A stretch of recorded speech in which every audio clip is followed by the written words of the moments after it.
Vous êtes-vous déjà demandé pourquoi les volants de voiture sont ronds? Non, parce que je ne sais pas vous, mais moi, oui. Et surtout, pourquoi personne en 100 ans n'a réussi à changer cette forme? Parce que le truc, c'est que des gens ont essayé, mais à chaque fois, ce fut un flop monumental. Déjà, en réalité, les voitures n'ont pas toujours eu un volant rond. Au tout début de l'histoire de l'automobile, on utilisait des queues de vache. Des queues de vache, oui. Des queues de vache, je ne rigole pas, c'est vraiment le vrai terme. En fait, c'est tout simplement un levier qui visiblement ressemble à une queue de vache.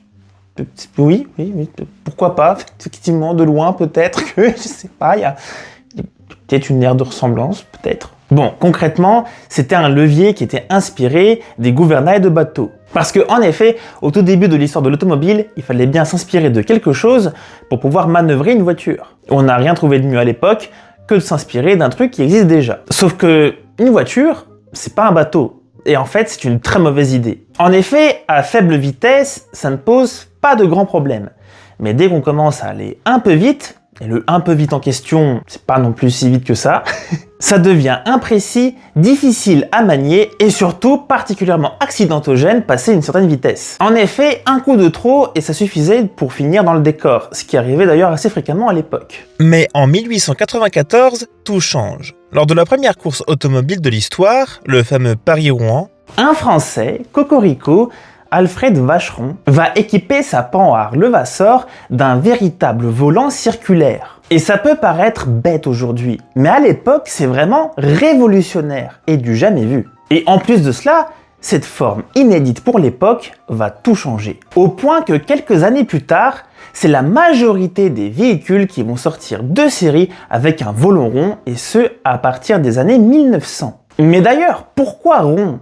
Eh bien parce que c'est la meilleure forme possible. En effet, un cercle, ça permet une rotation continue. Et surtout très fluide, et ce, avec n'importe quel angle d'attaque. Les mains peuvent faire du main par-dessus main sans jamais perdre le contact avec le volant. Et surtout, les mains se posent naturellement sur la forme d'un volant qui est en cercle. C'est intuitif. Or, quand c'est intuitif, ça permet une conduite beaucoup plus sûre. La force se répartit uniformément au sein de nos bras, et surtout la mémoire musculaire va jouer un rôle très important pour le maintien du volant. Le cercle, quant à lui, permet une précision incroyable. Autre truc intéressant, mais le cercle s'avère être idéal pour un volant. En effet, il maximise le bras de levier tout en gardant un diamètre raisonnable. Mais d'ailleurs, pourquoi pas une autre forme alors? Pourquoi pas un carré par exemple? Attendez, je vais vous montrer. On va dire que ça c'est un carré, d'accord? Un cercle, on est d'accord, ça tourne de façon assez fluide. Mais alors un carré, c'est pas naturel, ça marche vraiment pas bien. Non, vraiment, c'est...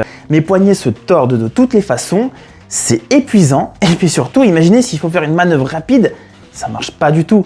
Alors qu'un cercle, pour le coup, bah ça tourne de façon indéfinie, et ça, c'est très important. Et c'est pour ça que depuis plus d'un siècle, globalement, on n'a pas trouvé mieux. Et pourtant, bon nombre de constructeurs ont tenté de réinventer le volant. Il y a eu des concepts carrés, la Citroën DS par exemple avec le volant monobranche, on a eu des formes totalement futuristes, et même des concept cars Mercedes avec des leviers comme des Airbus, mais encore une fois, c'est joli sur le papier, mais ça marche pas très bien en vrai. Et surtout, il y a une problématique majeure, la perte de repères, et le tout avec moins de contrôle, moins de précision, et des mouvements, que vous le voulez ou non, qui sont moins naturels. Et aujourd'hui, il existe aussi un autre élément important à prendre en compte, les airbags. En effet, il faut pouvoir l'intégrer au centre de façon fiable et sécurisée. Car on parle quand même d'un truc qui explose, c'est un système pyrotechnique.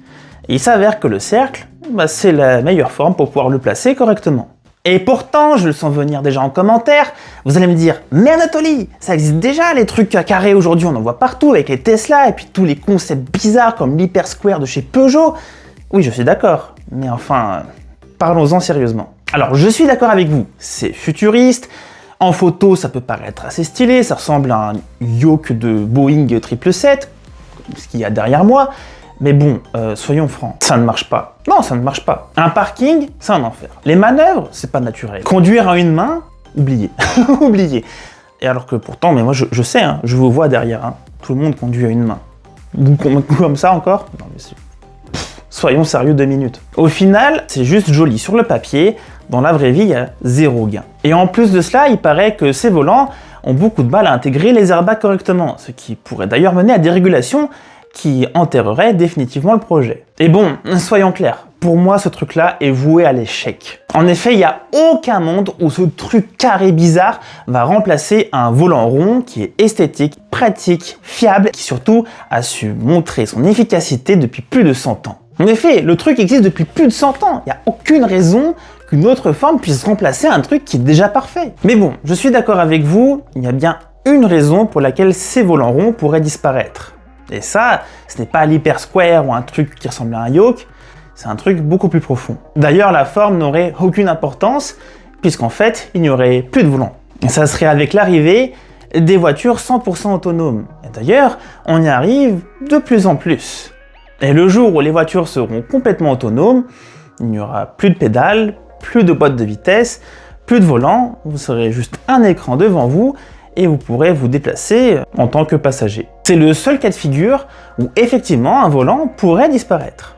Mais sinon, le volant rond, lui, va continuer à exister. Et encore pendant très longtemps. Donc si toutes les voitures ont un volant rond, c'est pas une tradition, c'est pas un truc bizarre, c'est pas un effet de style, c'est parce que c'est la meilleure forme qui existe. Et que personne jusqu'à présent n'a trouvé de meilleure solution. Donc le volant rond, ce n'est pas un choix. C'est une évidence. Et voilà, c'est sur cette révélation qui donne un résultat de 3,14 que la vidéo s'achève.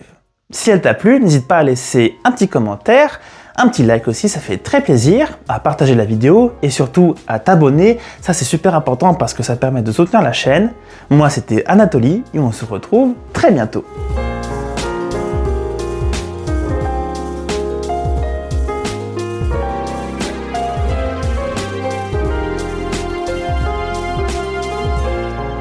Et c'est sur cette révélation qui donne 1,4. C'est combien? Pi A 3,14 je crois.